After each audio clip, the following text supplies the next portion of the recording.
we are recording. All right. Are you guys okay if I go ahead then? Yeah. Yep. Okay, perfect. All right, so this is our International Health Project.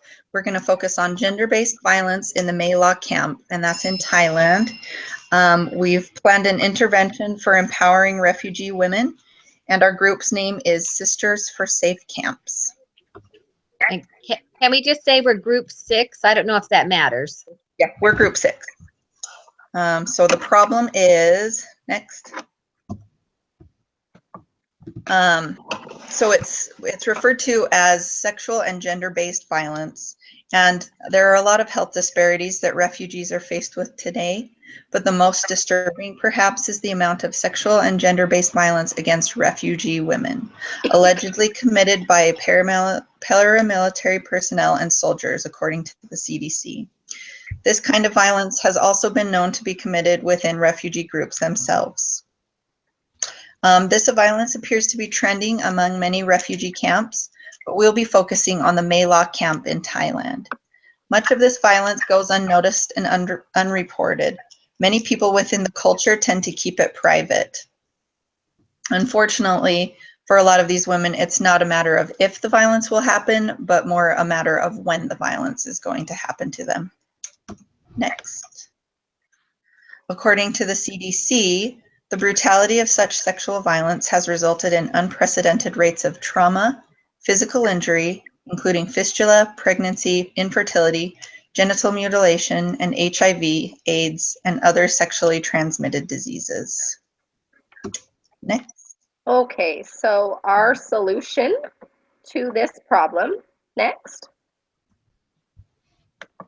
So our intervention is a little bit two programmed. First, we're going to start out with health education programs through the existing Sexual and Gender-Based Violence Committee there in the Maylaw camp. So education regarding the risks associated with sexual violence against refugee women. We can use pamphlets as a means of distribution of these materials.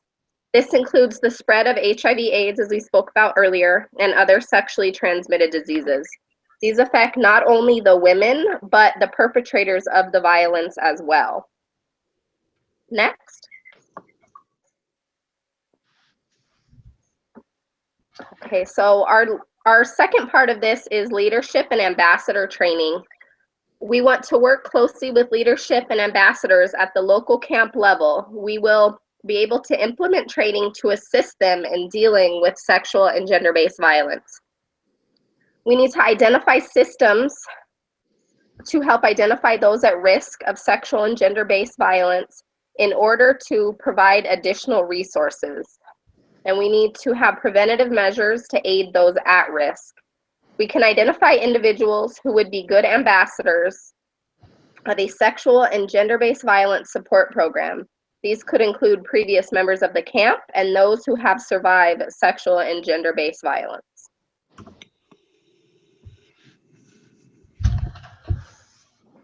So potential strategies. One strategy that may be useful in a closed camp setting with significant confidentiality challenges is to provide some counseling and psychosocial support through a friend of the survivor.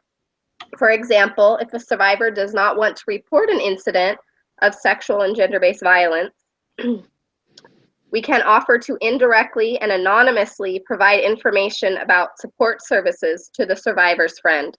The friend can then take on the role of a safe house, a carer, or caretaker by providing psychosocial support, advice on options, and accompaniment to service. Next. Why will this intervention solve the problem? One important part of the intervention and why it will work is that we plan to involve female refugees. The United Nations states that placing women in leadership roles will represent the interests of the women in the camp. These women can serve as ambassadors and mentors for all women, and especially adolescent females. In many camps, the leadership structure is dominated by male refugees. It is important that the involvement be more female with more female leaders be encouraged and the role and responsibilities of women be broadened and strengthened. The establishment of refugee women's committees and groups is important to represent the interests of women in the camp. And the United Nations High Commission on Refugees should play an active role in promoting this. Next. How we would go about implementing our intervention in this region, we would establish a MELA Refugee Governing Board with the following leadership positions, one of which would be self-reliance and entrepreneurship. An ambassador in this area would help train and educate women in alternative livelihoods and entrepreneurship in order to prevent survival sex, which is a very common crime against women who feel they have nothing else to offer in order to survive. Second ambassador role would include women's health education. They would provide education to women on the risks associated with sexual violence and the transmission of HIV and AIDS. An ambassador of temporary safe houses or safety huts. This operation would designate multiple safety huts through the MELA camp. These huts will serve as a temporary safe haven for victims of sexual and gender violence. Another ambassador would oversee and organize sports and recreation. And this would encourage refugees to participate in group recreation activities in order to boost emotional and physical health. This will also eliminate opportunities for violent crimes against individuals. The MELA Refugee Governing Board trainings would coordinate with the Community for Coordination of Services to Displaced Persons in Thailand, the United Nations High Commissioner for Refugees, global volunteer organizations who would assist in mentoring, educating, and preparing refugee appointed ambassadors. We would also distribute health education posters in the native language of Thailand along the MELA refugee camp and also the 8 additional camps nearby. This would be distributed from the Sisters for Safe camps.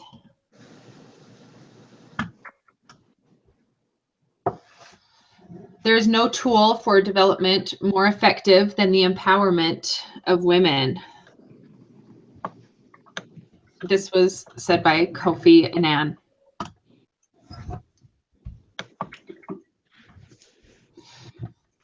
Do you want to just skip this or go over this?